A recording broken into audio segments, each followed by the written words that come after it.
আমার বয়স সীমার মাত্র 2 দশক পেরিয়েছে। শিশুসুলভ মনোভাব তখনও কাটেনি। এমনই এক মুহূর্তে এক মহান সাধকের সান্নিধ্য লাভের সুযোগ হয়েছিল।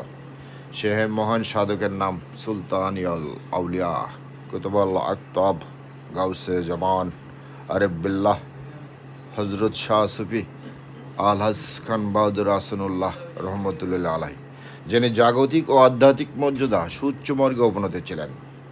তৎকালীন লন্ডনের রানী এলিজাবেথের রয়্যাল পরিবারের অন্তর্ভুক্ত MRSA হইয়াছিলেন এশিয়া উপমহাদেশের মাত্র 13 জন ব্যক্তি। তার মধ্যে খান বাহাদুর আহসানুল্লাহ রহমতুল্লাহ আলাই ছিলেন অন্যতম।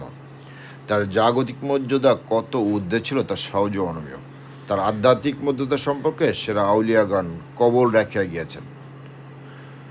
সিলেট শরীফের হজরত শাহজালাল রহমতুল্লাহ আলাই, ফুরফুরা শরীফের আবু বক্কর রহমতুল্লাহ আলাই, বসিরাজের আল্লামা রুহুল আমিন রহমতুল্লাহ আলাই ও গুনাগার কাঠির আল্লামা আজিজুর রহমান রহমতুল্লাহ আলাই বিভিন্ন ঘটনা প্রসঙ্গে কবল রাখিয়া গিয়েছেন যে হজরত খান বাহাদুর হাসানুল্লাহ রহমতুল্লাহ আলাহি জামানার শ্রেষ্ঠ কদম, শ্রেষ্ঠ গৌস ও শ্রেষ্ঠ উদাস ছিলেন।